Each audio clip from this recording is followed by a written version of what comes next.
You're not only editors, but also authors of the book. Actually, it's a story that you've contributed to the book. Yes, so I authored 2 stories for the book. One of them I authored by myself, and that's actually, if you read that story, you will know what the connection is between the series Breaking Bad and this book is. So I'll leave you with that cliffhanger. And the second story, which I co-authored with one of my colleagues from Szeged, with Don Peckham, is actually a story that really shook me in many ways. This is a story about Dr. József Rózsavölgyi, a medical doctor from Szentes, a town that my father's family actually came from and where my ancestors lived for 200 years.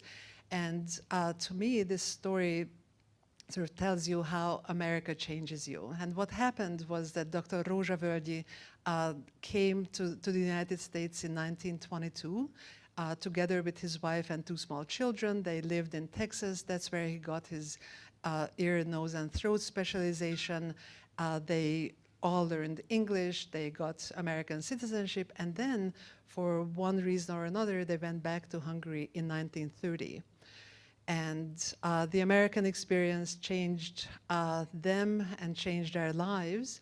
14 years later, when the Second World War was raging in Hungary, Dr. Rózsavölgyi ended up helping 2 American pilots who were downed in just outside of town, and they flew to do a bombing mission in the Third Reich, and were returning when their airplane was damaged, and so they decided to bail because the airplane was going down. And so Dr. Rózsavölgyi was called to translate for these American pilots, and then he ended up inviting them to his house and made friends with them. And then a few days later, this was in December 1944, and a few days later a ride was arranged for them, and they made their way back to Bari, Italy.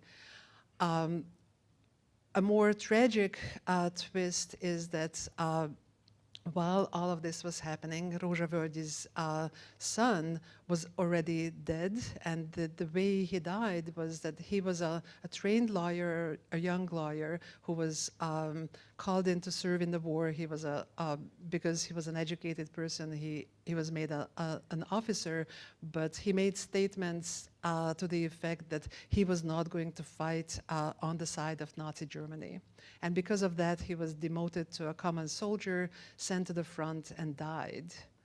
And to me, this is a very poignant story about how America changed them, and their American experience changed them and made them behave in ways that were not typical, definitely not typical at the time. And for me, genealogical research is also about making connections. And the connections I made in connection with this story is that just a couple of weeks ago, I was able to track down the daughter of one of these pilots, who actually is still alive in Maine. And I called her and sent her the story, and she was shocked because she never heard about the fact that her father's plane was downed ever, because her father never talked about the war. And then even more miraculously, last week, the great-granddaughter of the doctor reached out, and that was because well, she read about this story that we wrote up in one of the interviews that appeared in Hungary about the book, and she found out things that she never knew about her great-grandfather and other members of her family, and she was completely shocked about it, and still sort of digesting the whole implications of everything. So this is why I'm here.